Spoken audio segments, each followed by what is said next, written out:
coach dans une compétition comme ça, avec ce genre d'équipe étudiant, ça va être de les accompagner, on va dire, sur la stratégie de l'événement au global. Donc comment approcher d'un point de vue culture, mindset, ce genre d'événement. Et puis ensuite, il y a un autre rôle que moi j'apprécie beaucoup, qui est le rôle qu'on appelle du canard. C'est-à-dire qu'en gros, je fais le tour des équipes et quand ils galèrent sur des épreuves, je leur fais m'expliquer en fait ce qu'ils sont en train de faire. Je leur dis remontre-moi le titre de l'épreuve, la description, explique-moi ce que tu as fait. Je leur pose des questions parce que je comprends rien. Et globalement, en fait, d'eux-mêmes, généralement, ils finissent par se dire ah mince, mais en fait, en te l'expliquant, je me suis rendu compte que j'ai oublié un truc. Et donc, ils finissent souvent par résoudre le truc comme ça. Donc, effectivement, il y a aussi ce rôle qui est très amusant. Ouais.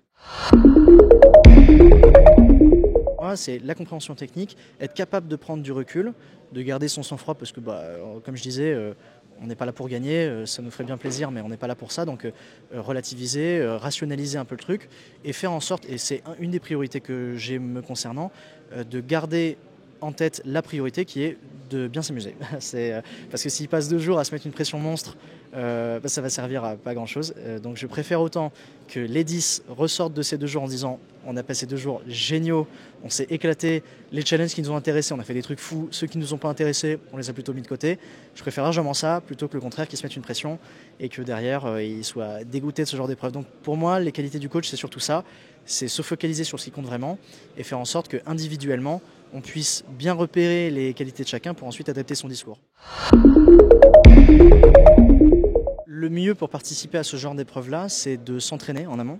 Il y a des plateformes qui existent en ligne qui sont très bien, certaines françaises en plus, qui existent depuis très longtemps, donc il faut le souligner, qui permettent d'aller travailler techniquement sur certains sujets.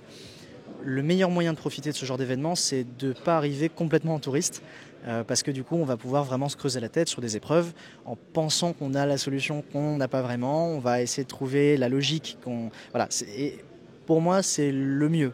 Mais c'est aussi aller rencontrer du monde. Et dans ces épreuves-là, si on a 21 équipes de 10 participants, ça nous fait du monde à rencontrer, certains qui sont déjà des professionnels, d'autres qui en sont de futurs, qui sont en formation. Et donc, quelque part, c'est aussi travailler un réseau, travailler des amis qu'on va revoir lors d'autres CTF dans les années à venir.